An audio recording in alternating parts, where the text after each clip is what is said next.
Magandang tanghali mga kakusin. Meron ako ditong kalahating kilong manok. Ay gagawin ko ditong luto ay mechado. Kasi lagi na lang pork mechado ang aming niluluto. Ngayon para maiba naman ay i-marinate muna natin tong kalahating kilong manok. Lagyan natin ng garlic powder. Yan, konting ketchup. Marinate natin. Del Monte, ketchup, Buchanan. Yan.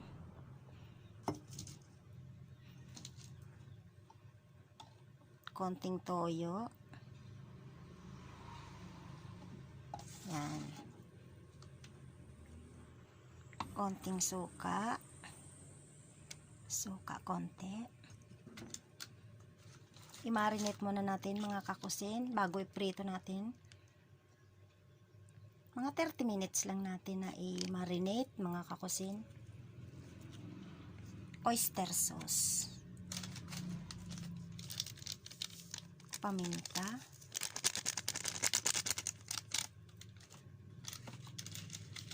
Magic. Yan. Haluin natin. Para mababad siya.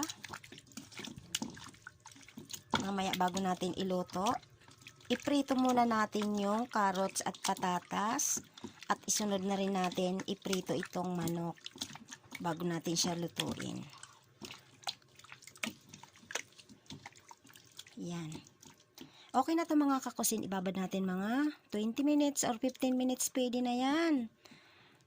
At iprito na po natin mga kakusin yung i-marinate natin kanina na manok. Ito siya. Yan. Chicken mechado. Nakakasawa na mga kakusin yung laging pork mechado. Parang maiba naman mga kakusin.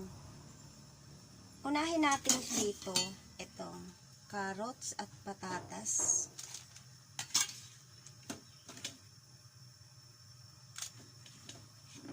Para mas madaling maluto.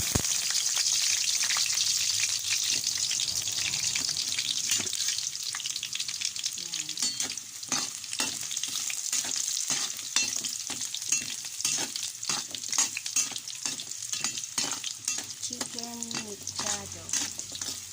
Kasi ang lagi na lang niluluto mga kakusin yung pork mechado. Parang pangkaraniwan na lang din. Ngayon ay chicken mechado. Prito muna natin siya para mas madaling maluto mga kakusin. Kapag ipiprito muna natin ang carrots at patatas. Pero kasi mga kakusin, kaya ako ipiniprito muna kasi para mas masarap yung ating ulam. Kasi pag ito niluto natin ng diretso, hindi na marinate, pwede naman po yun. Pero yun nga lang, iba ang lasa niya. Mas masarap po mga kakusin kapag ipiniprito natin ganyan muna ang mga gulay. At isusunod natin mamaya pagkatapos na nito. Mag golden brown ng kaunti mga kakusin ay pwede na. Pag yan ay nag golden brown ng kaunti ay hahanguin na natin, ay ipapalit na natin yung manok. Yung manok naman ang ipiprito natin.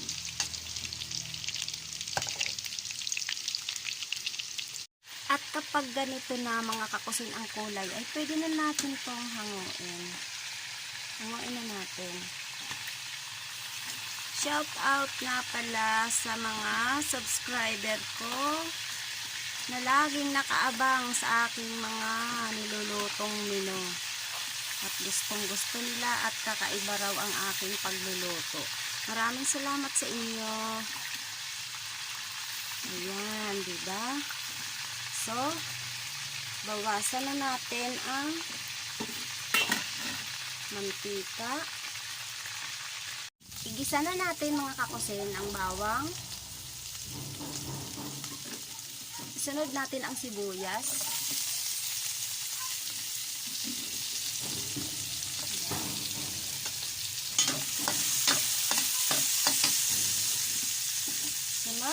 kamatis.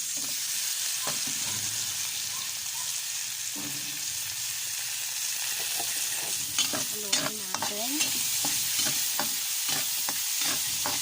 hanggang madurog ang kamatis. Ang bango. Huwag kayong bibitaw mga kakusin, at ito'y sobrang sarap pag naluto. Ayan, ganyan. Durog-durugin natin ang kamatis. At pag ganyan na madudurog na ang luto na ang kamatis, ilagay na natin ang manok na pinirito natin kanina. Ang lakas ng hangin dito sa amin mga kakusin, kaya nagtutunugan ang mga ano. Ayan, ilagay na natin ang tapos yung pinagmarinita natin kanina, ito ilagay natin para may sabaw. At pakuluan natin siya ng mga 10 minutes. Takluban muna natin siya. So after 10 minutes ay luto na ang manok. Ilagay na natin ang pinirito nating carrots at patatas.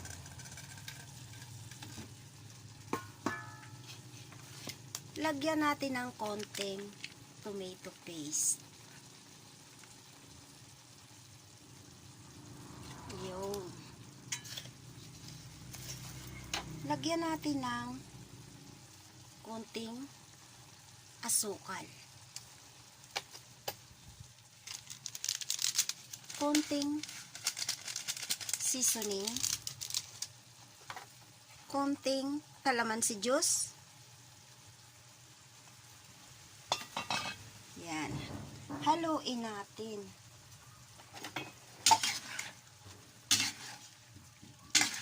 Dahil luto na ang manok niyan mga kakusin, ang lulutuin na lang ulit natin ay ang carrots at patatas.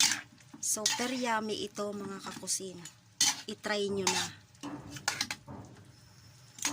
Pag ganitong luto, naku, kulang na naman ang kanin.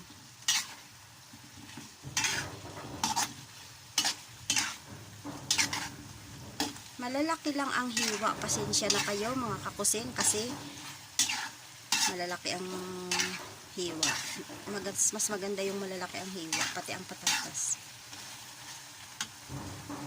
Ayan. Ating lutuin muna sandali ang pakuluan natin muna para maluto ang gulay. At pagkalipas ng 5 minuto uli ay ganito na siya. Ilagay na natin ang bell pepper. Kusin, ayan.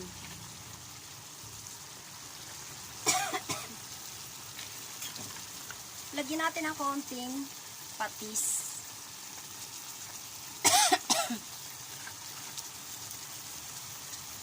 Haluin natin.